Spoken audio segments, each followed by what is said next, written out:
같이 해보겠습니다. 예수는 그리스도이십니다. 예수는 그리스도이십니다. 아멘. 오늘 18절에 이렇게 시작하죠. 예수 그리스도의 나심은 이러하니라. 그러니까 예수는 그리스도이십니다. 그러니까 예수란 이름은 개인의 이름이죠. 저는 박예훈이고 그리스도는 예수님이 가진 직분입니다. 저의 직분은 담임 목사죠. 그러니까 박예훈 목사라고 하듯이 예수 그리스도라는 말은 예수님이 그리스도다라는 뜻입니다. 예수님의 직분이 그리스도다라는 거죠. 그리스도라는 뜻이 뭡니까? 메시아라는 뜻입니다. 같이 해보겠습니다. 메시아. 그리스도 메시아는 같은 뜻입니다. 근데 그리스도 메시아라는 이 본래의 뜻은 기름을 부은 자라는 뜻입니다. 좀 말이 이상하죠? 옛날에는 하나님께서 특별한 사람을 세울 때는 머리에 기름을 붓습니다. 기름을 부으면서 그 사람을 왕으로 세우고 선지자로 세우고 제사장으로 세웠던 겁니다. 그래서 우리 그리스도라는 것은 메시아라는 뜻으로 하나님께서 앞으로 이 세상을 구원할 구원자라는 뜻입니다.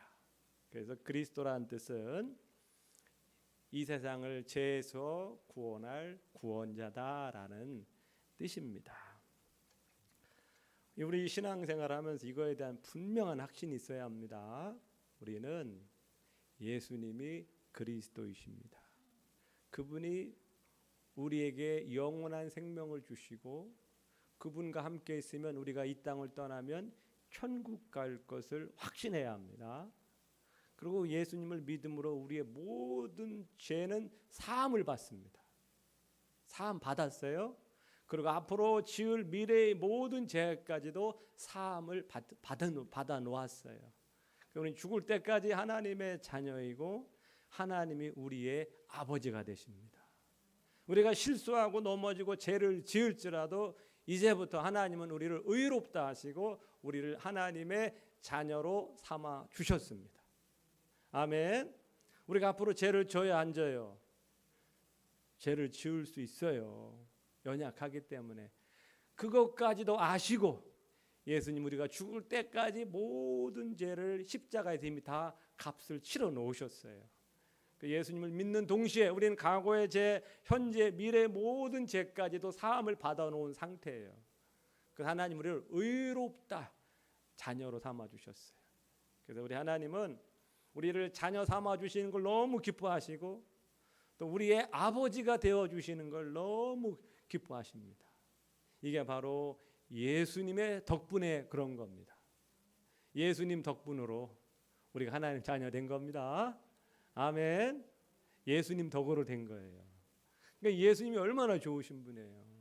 우리 돌아온 25일 예수님의 탄생이 얼마나 귀한 날이. 예수님 때문에 우리가 구원받았고 하나님 우리 아버지가 되어주고 우리가 이 땅을 떠나면 천국 가게 되고 이 땅 사는 동안 하나님 우리와 함께 계셔서 떠나지도 아니하시고 버리지도 아니하시고 어디로 가든지 함께 하시고 무엇을 하든지 형통하게 도와주실 수 있는 분이 바로 우리 하나님이시라는 겁니다. 이런 좋은 하나님을 만날 수 있었던 것은 예수님 덕분이다. 아멘. 예수님 덕분입니다. 얼마나 감사합니까? 같이 해보겠습니다. 예수님 덕분에 하나님 자녀 되었습니다. 예수님 덕분에요. 우리 하나님의 자녀가 되었다라는 걸 늘 생각을 하셔야 돼. 그래서 지금도 나는 하나님의 자녀다. 하나님의 자녀다. 여러분 이 땅에 승리하는 비결을 하나 알려주면은 우리가 얼마나 건강한 자아상을 갖느냐가 굉장히 중요합니다. 자아상이라는 건 내가 나를 바라보는 모습입니다. 이 자아상이 삐뚤어지면요 아무리 좋은 대학을 가고 안 돼, 될 수가 없어요. 뭐 좋은 대학 가기도 힘들지만은 내 자아가 건강하면요 승리할 수 있어요. 나는 하나님의 자녀다. 하나님 나를 사랑하신다. 내가 어디를 가든지 하나님 나를 지켜주신다. 나는 하나님의 자녀다. 이 자아상, 자기 자신을 그렇게 바라보고 나는 불필요하고 세상 사람들이 나를 싫어하고 별 볼 일 없는 존재라고 생각하면 정말 인생은 망하는 거고요. 세상 사람들은 나를 싫어할지라도 하나님 나를 사랑하시고 너무 예뻐하시고 나를 보실 때마다 웃으시고 기뻐하시고 즐거워하신다. 나는 하나님의 자녀다. 같이 해보겠습니다. 나는 하나님의 자녀다. 나는 하나님의 자녀다. 나는 하나님이 기뻐하시는 자녀다. 아멘. 그렇게 믿으셔야 돼요. 여러분이 감정은 그러지 않을지라도 말씀을 믿으시는 거예요. 늘 마음속에 이 건강한 자아상을 갖고 살아가셔야 돼요. 예수님 믿는다라는 것은 이 건강한 자아상을 갖는 거예요. 예수님 믿어도 나는 별 볼 일 없어. 신앙을 잘 못 믿고 있는 거예요. 제대로 잘 알지 못하고 있는 거예요. 예수님 믿으면 이제부터 나는 하나님의 자녀입니다. 하나님의 자녀예요. 자녀답게 살아가셔야 돼요. 예수님 덕분입니다. 그래서 우리는 이번 시간에 예수님이 그리스도다라는 것을 더욱더 확신하는 시간을 가졌으면 좋겠어요. 예수님이 그리스도라는 것을 어떻게 알 수 있습니까? 23절을 보세요. 23절 함께 읽겠습니다. 이 모든 일이 된 것은 주께서 선지자로 하신 말씀을 하심이 이르시되 보라 처녀가 잉태하여 아들을 낳을 것이요 그의 이름은 임마누엘이라 하리라. 이게 뭐냐? 예수님이 갑자기 태어난 것이 아니라 옛날 구약 시대 때부터 예수님이 이 땅에 태어날 것이다. 그리스도가 이 땅에 태어날 것이다라고 예언을 했는데 어떻게 태어날 것이냐? 처녀를 통해서, 결혼하지 않은 처녀를 통해서 잉태하고 임신하고 이 땅에 태어날 것을 700년 전에 이미 예언해 놓은 겁니다. 예언. 그 예언이 이 성취가 된 거예요. 마리아를 통해서. 그 예수님의 탄생은 갑자기 우연하게 태어난 것이 아니라 하나님이 오래전부터 준비하고 계획하시고 앞으로 내가 메시아를 보낼 거다, 메시아를 보낼 거다, 이 약속을 하시고 나서 그 약속이 성취가 된 겁니다. 오늘 1장 1절을 보겠습니다. 1장 1절 아브라함과 누구의 자손이요? 다윗의 자손 예수 그리스도의 계보라. 하나님께서 다윗을 통해서 그리스도를 보내겠다고 약속하셨거든요. 예언하셨거든요. 결국은 다윗의 자손으로 태어났죠. 예수님께서 어디에서 태어나십니까? 2장 1절을 봅니다. 2장 1절 헤롯 왕 때에 예수께서 유대 베들레헴에서 나심에 동방으로부터 박사들이 예루살렘에 이르러. 예수님이 태어난 곳이 어디입니까? 베들레헴입니다. 베들레헴에서 태어나셨어요. 근데 이 베들레헴도 구약에서 예언해 놓았어요. 메시아는 어디서 태어난다? 베들레헴 땅. 다윗의 고향인 베들레헴 땅에서 태어나실 것이다 라고 예언하셨는데 그 예언이 성취가 되었죠. 우리 마태복음 2장 6절을 보세요. 성경을 몇 번 찾아볼 텐데 마태복음 2장 6절 같이 읽겠습니다. 또 유대 땅 베들레헴아 너는 유대 고을 중에서 가장 작지 아니하도다. 내게서 한 다스리는 자가 나와서 내 백성 이스라엘의 목자가 되리라. 이 베들레헴 땅에서 메시아가 태어날 것을 이미 오래전에 예언하는데 예수님이 태어났습니다. 감사하죠. 2장 18절을 보세요.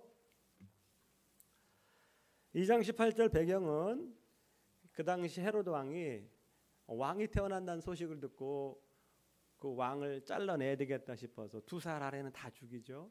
이것도 예언이 된 겁니다. 2장 18절입니다.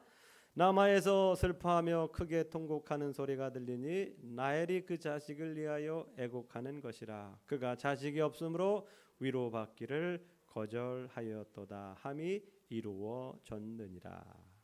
이것도 예언이 성취가 된 겁니다. 마태복음 2장 23절을 보세요. 2장 23절 예수님께서 사셨던 집이 어디죠? 고향이 나사렛입니다. 나사렛에서 사셔요. 같이 읽겠습니다.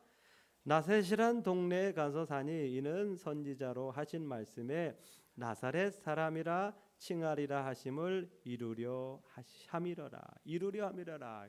결국은 예수님께서 태어난 곳은 베들레헴이시고 자라신 곳은 나사렛이다. 이것이 다 이미 구약 시대 때 다 예언이 된 거예요. 이 예언이 성취가 됐다라는 겁니다. 예언이라는 것은 현재 앞으로 미래에 어떠한 일이 일어날 것을 미리 보고 말을 하는 겁니다. 예측하는 게 아니에요. 예측은 이렇게 될 것이다라고 하는 것이지만 예언은 앞으로 이런 일이 반드시 일어날 것이다라고 말을 하는 겁니다. 굉장히 어려운 거예요. 굉장히 어려운 겁니다. 하나님, 미래를 볼 수 있는 사람만이 예언할 수 있는 거예요. 하나님만이 예언할 수가 있는데 이 예수님에 대한 예언이 굉장히 많이 나와요. 구약 성경에. 학자별로 다른데 300가지 이상이 있다 되는 분도 있어요. 근데 이게 예언이 예수님을 통해서 다 이루어졌다라는 거예요. 굉장한 겁니다. 이거 하나만으로도 예수님이 그리스도이심이 분명하다라는 거예요. 아멘. 우리는 확신을 가지셔야 합니다. 확신을 가지셔야 돼요. 두 번째입니다. 마태복음 3장으로 한번 오세요. 마태복음 3장에 보면 세례 요한이 등장합니다. 누가 등장한다고요? 세례 요한은 제사장 집안의 아들입니다. 그 어머니는 엘리사벳이고 아버지는 스가랴라는 제사장 집안인데요. 아주 하나님의 특별한 은혜로 세례 요한이 태어났어요. 그리고 이 세례 요한은 어릴 적부터 집에서 안 살고 어디 사냐면 광야에서 살았어요. 광야의 수도원 같은 곳에서 어릴 적부터 훈련을 받았어요. 그러다 보니까 이 세례 요한의 영성이 굉장히 뛰어났습니다. 그리고 그가 말을 하면 사람들이 그 말을 다 들었어요. 얼마나 이분의 영향력이 컸던지 이분이 구약에서 예언했던 메시아 아닐까? 라고 할 정도로 유대 사람들에게 굉장한 영향력을 끼친 사람이었습니다. 그래서 그 사람한테 세례를 받으려고 줄을 섰어요. 그래서 그분이 세례를 주는 곳마다 모든 사람들이 나와서 세례를 받아요. 근데 이 세례 요한이 목적이 있었어요. 이 세례 요한의 목적은 뭐냐? 이 그리스도가 예수란 분이 그리스도이심을 세상에 드러내는 역할을 해야 되는 사람입니다. 근데 이 세례 요한도 누가 그리스도인지를 몰랐어요. 다만 하나님께서 한 가지를 가르쳐 주셨어요. 세례 요한이 세례를 줄 때에 물로 세례를 주지만 그 세례를 줄 때에 하늘이 열리고 성령이 임하는 사람이 바로 그리스도다라고 이 한 가지 사실을 알려주셨어요. 그 세례 요한은 많은 사람들에게 세례를 줍니다. 근데 성령이 임하지 않는 거예요. 우리 요한복음 1장을 찾아보겠습니다. 자, 여러분께서 성경을 잘 찾으셔서 표시를 해놓아야 돼요. 우리 신앙은 성경에 근거한 신앙 되셔야 합니다. 요한복음 1장 33절 34절입니다.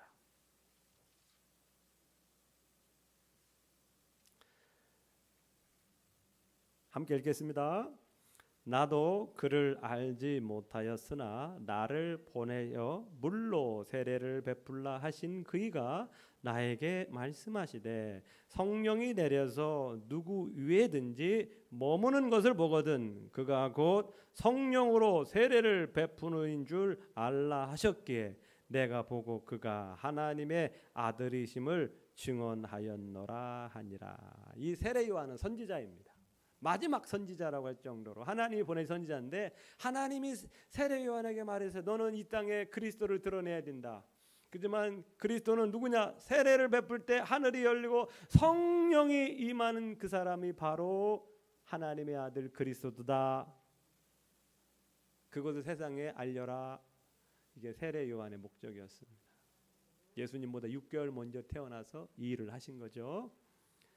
이 세례 요한의 증언을 통해서 예수님이 그리스도이심이 드러난 것입니다. 그래서 예수님은 물로 세례를 주는 게 아니라 성령으로 세례를 주는 분입니다. 그 예수님께서 만져주시는 사람마다 다 눈이 열리고 예수님을 믿을 수가 있게 되는 겁니다. 아멘. 다시 한번 마태복음 4장으로 건너오겠습니다. 마태복음 4장으로 건너오세요. 1장은 예수님의 탄생을 말씀하죠. 2장도 예수님의 탄생, 3장은 세례 요한에게 세례를 받는 겁니다. 4장은 뭔 내용입니까? 마귀에게 시험 받는 거예요. 마귀에게 시험 받는 건데 세례를 받고 성령의 충만함을 받습니다. 그리고 성령에 이끌려서 어디로 가죠? 광야로 가요. 광야에서 40일 동안 금식하며 훈련을 받습니다. 훈련이 끝날 때쯤에 누가 옵니까? 마귀가 찾아오죠. 여러분들 은혜가 있는 곳에는 마귀가 꼭 찾아온다는 걸 아셔야 돼요. 성령 충만함 있는 사람에게는 마귀가 찾아옴을 꼭 아셔야 돼요. 그러면서 세 가지 시험을 하죠. 첫 번째가 돌로 떡을 만들라. 두 번째는 성전 꼭대기에서 뛰어내려라. 세 번째는 높은 산에 데리고 가서 온 천하를 보여주면서 나한테 한 번만 절해라. 그러면 내가 이 모든 걸 너에게 주겠다라는 세 가지 시험을 주죠. 이 세 가지 시험에서 승리하셨어요. 이게 왜 중요하냐? 지금까지 마귀의 시험에서 이긴 사람이 한 명도 없었어요. 한 명도 없었어. 첫 번째 인류인 아담이 선악과를 따먹어라. 너도 그러면 하나님처럼 될 것이다라는 그 시험에 졌잖아요. 그래서 모든 사람이 마귀의 종이 되는 겁니다. 죄의 종이 된 거예요. 어떤 누구도 마귀의 시험을 이길 수 없어요. 그런데 두 번째 아담이라고 불리시는 예수님께서 이 마귀의 시험을 이긴 겁니다. 이게 바로 예수가 그리스도라는 뜻이라는 거예요. 그 어떤 사람도 마귀의 시험을 이길 수 없어요. 근데 예수님만이 마귀의 시험을 물리치셨습니다. 이제는 우리가 예수님을 믿음으로 예수님의 능력으로 우리도 마귀의 시험을 이길 수 있게 되었다라는 거예요. 이길 수 있다라는 겁니다. 예수님의 능력이 있기 때문에. 이게 예수님이 그리스도라는 증거예요. 아멘. 아멘. 우리 학생들 한번 아멘. 입을 꼭 다물고 있네. 데모하기로 했냐 오늘? 아멘. 아멘 좀 크게 해봐. 아멘. 좀 커졌네. 감사해. 아멘. 입을 벌려서라도. 이렇게 예수님의 시험이. 또 한 가지만 더 말씀드리겠습니다. 4장을 보세요. 4장 24절입니다. 4장 24절. 함께 읽겠습니다. 그의 소문이 온 수리아에 퍼진지라 사람들이 모든 앓는 자 곧 각종 병에 걸려서 고통당하는 자 귀신 들린 자 간질하는 자 중풍병자들을 데려오니 그들을 고치시더라. 우리는 너무나 익숙한 말씀이지만요. 귀신을 쫓아낸다. 어떤 사람이 귀신을 쫓아냅니까? 못 쫓아내요. 하나님의 능력이 아니고는 귀신을 쫓아낼 수가 없는 겁니다. 어떻게 죽을 병을 고쳐요? 중풍병을 고칠 수가 없는 거예요. 근데 예수님 중풍병자를 고치시죠. 귀신을 쫓아내죠. 간질병을 고치시죠. 이게 바로 뭐냐? 하나님의 능력이 예수님에게 있다라는 거예요. 하나님의 아들이 아니고는 이런 일을 행할 수 없다라는 겁니다. 하나님의 아들이 아니고는 귀신을 쫓아낼 수 없다라는 거예요. 이게 바로 예수님이 그리스도라는 명백한 증거라는 겁니다. 아멘. 이 귀신을 특별히 귀신을 쫓아내는 게 왜 중요하냐? 굉장히 중요합니다. 우리 마태복음 12장 28절을 보겠습니다.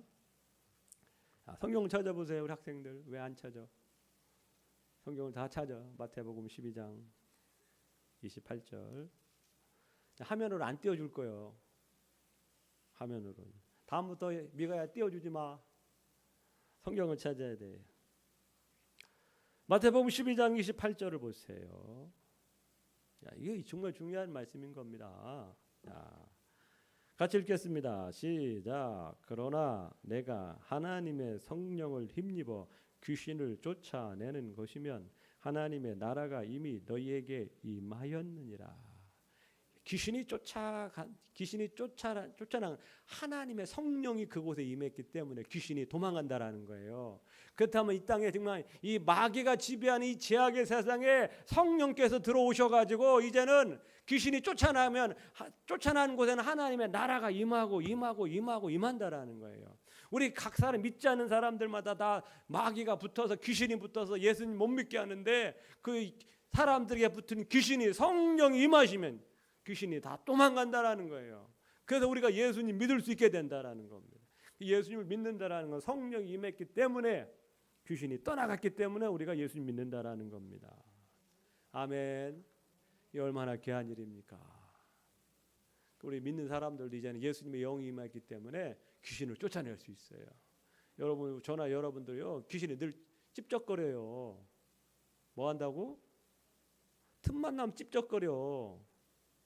예배 끝나고 나면 또 찝쩍거려가지고 들어올랑 말랑해요. 그러면 어디 예수의 이름으로 명하니 에이! 그렇게 쫓아내야 돼. 아셨죠? 따라해보자. 어이 가. 얼씬도 못하게 쫓아내셔야 돼. 왜냐하면 예수님의 능력이 우리 안에 머물기 때문에 쫓아내셔야 돼. 늘 우리에게 이 눈으로 귀로 마음으로 틈타려고 해요. 마귀는 어디로 들어온다고? 눈으로 귀로 들어오는 거예요. 어디로 온다고요? 눈으로 귀로. 그래서 보는 거 잘 보셔야 되고 듣는 거 잘 들으셔야 돼요. 그 이상한 소리 들으면, 오해 소리 들으면 그 오해를 통해서 마음에 뭐가 와요? 마귀가 틈타는 거예요. 그래서 우리가 눈과 귀를 잘 관리하셔야 돼요. 무엇보다도 오늘 본문 다시 한번 1장으로 돌아옵니다. 1장에 예수님의 이름이 뭐죠? 예수님의 이름의 뜻이 뭐죠? 21절입니다. 21절 아들을 낳으리니 이름을 예수라 하라. 이는 그가 자기 백성을 그들의 죄에서 구원할 자이심이라. 우리를 죄에서 구원하신 분입니다. 그게 바로 십자가 사랑이죠. 십자가에서 우리의 모든 죄를 지시고 예수님께서 담당하셨습니다. 이 십자가는 말로 표현할 수 없는 극심한 고통의 사형 도구입니다. 총은 그냥 땅 쏘면 그냥 죽잖아요. 칼은 그냥 한번 목 베면 그냥 그 자리에 죽잖아요. 금방 죽어요. 고통이 없어요. 총이나 칼이나. 그러나 이 십자가는 인간이 느낄 수 있는 모든 고통을 다 느낀 다음에 죽는 게 십자가예요. 얼마나 괴로운 거예요. 우리가 느낄 수 있는 괴로움을 다 겪은 다음에 죽어야 되는 것이 바로 십자가라는 거예요. 차라리 총으로 칼로 쏴 죽이면 훨씬 나요. 뭐 목매달아 죽이면 훨씬 나. 뭐 1, 2분이면 끝나잖아. 근데 십자가는요, 우리가 인간이 겪을 수 있는 모든 고통을 다 겪은 다음에 죽는 거예요. 어떤 사람은 하루, 이틀, 3일, 어떤 일주일 동안도 안 죽는데요. 그러니 그 고통이 얼마나 심하겠어요. 예수님께서 왜 그 십자가 고통을 겪어야 합니까? 그만큼 우리 인간이 당해야 될 고통이 크기 때문에 그런 거죠. 우리는 예수님의 십자가를 늘 생각을 하셔야 합니다. 여러분이 조금 힘들 때마다도 예수님 십자가 바라보세요. 이토록 나를 사랑하시는구나. 여러분이 조금 내가 좀 막 일을 많이 해가지고 나만 이렇게 힘들고 나만 이렇게 고생하는구나. 내가 이 뭔 죄가 있다고 이렇게 교회에서 와서까지 고생하냐. 혹시 그러는 마음이 있으시다면 십자가를 바라보세요. 예수님에 비하면 나는 뭐요? 세 발의 피도 안 되는 거예요. 뭐도 한다고? 세 발의 피도 안 되는 우리가 하는 봉사는 예수님이 당하신 고난에 비하면 너무나 부족한 거예요. 그래서 우리는 낙심할 때마다도 나를 이렇게 사랑하신 예수님이 계시구나 하면서 힘을 얻으셔야 되고요.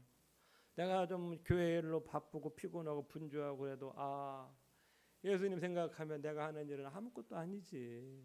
아무것도 아니에요, 사실은. 물론 다른 안 하는 사람보다 비하면 많지만 예수님의 사랑에 비하면 우리는 아무것도 아니에요.